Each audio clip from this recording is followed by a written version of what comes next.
Like, you want to just go to Seoul? Yeah. Like, yeah, let's do So it. we took the 10 p.m. bus. Yeah.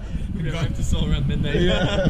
Party till 5 a.m. So that's one thing you can do in Seoul that you can't do in Yangyang. So We got in for free too. yeah, yeah. You gotta know some people. Yeah, so, exactly. Yeah.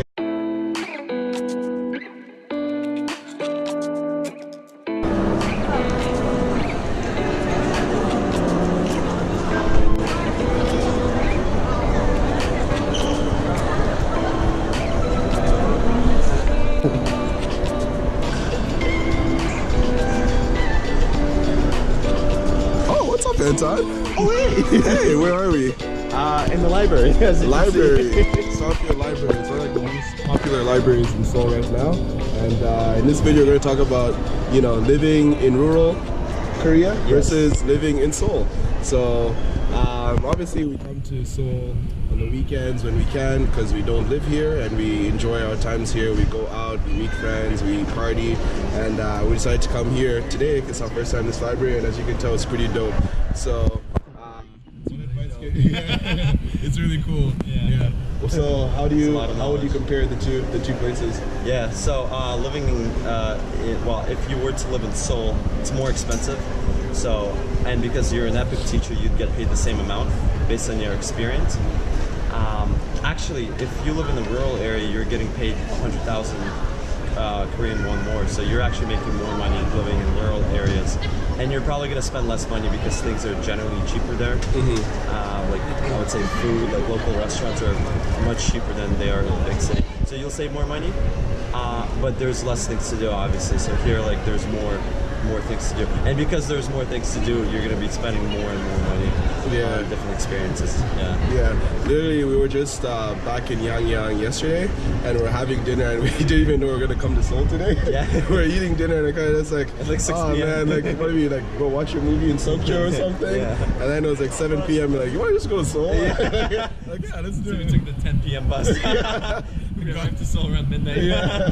Party till 5 a.m. So that's one thing you can do in Seoul that you can't do in Yangyang. So We got in for free too. Yeah. You gotta know some people. Yeah, so, exactly. Yeah. But apart from the money, I would say to get a full experience, I would advise people to apply, not to apply to the bigger cities like Seoul or Busan or Daegu.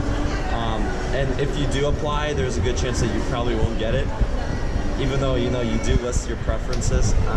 And if you don't get it, don't be discouraged. Like, for instance, you'll find out only at the very end that before they give you the contract that this is the place, this is the province they'll place you in.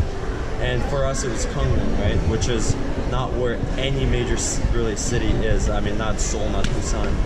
And when we first applied, we put Seoul as our #1 choice. Then we put Busan as our second choice, right? And then the person who, dealt with our documents gave us a call and said, "You're not getting in Seoul. So what's your other choice?" I think we said Daegu or something, some other major city, and we didn't end up getting any of those.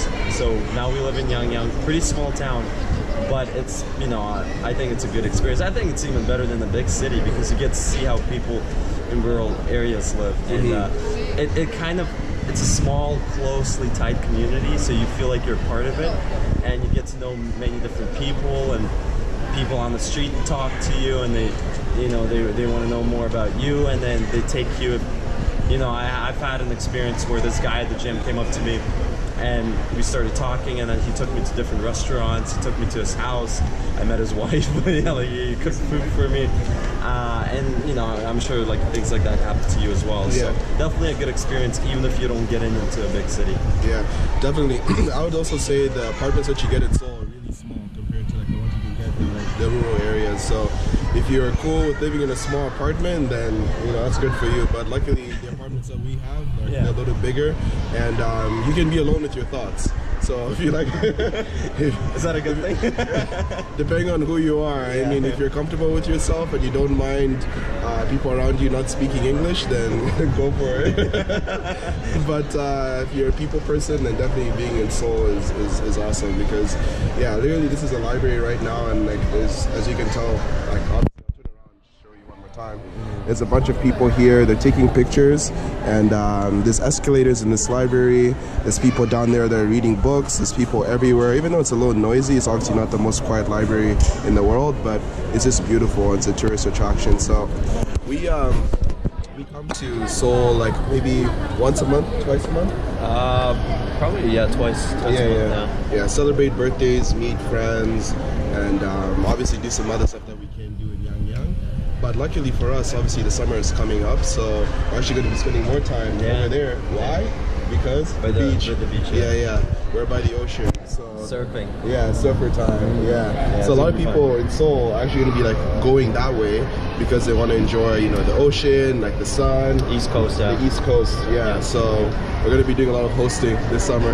yeah, we will be actually. Yeah. It's going to be a lot of fun. I've never surfed yet. No, I've never surfed before. So it's going to be our first time, but we live right in like a surfing spot, really. I mean, it's really cool, really kind of that different feel from a big city, and you know, there's a good place that sells tacos, just a nice beach right by the sea. You know, it's amazing. I'm actually excited just talking about it. Yeah, I'm excited. Anyways, we'll try to keep this video short. We're not going to talk too much, but hope you enjoyed it, and see you later. Bye bye. All right, stay drinking, stay chasing. Peace.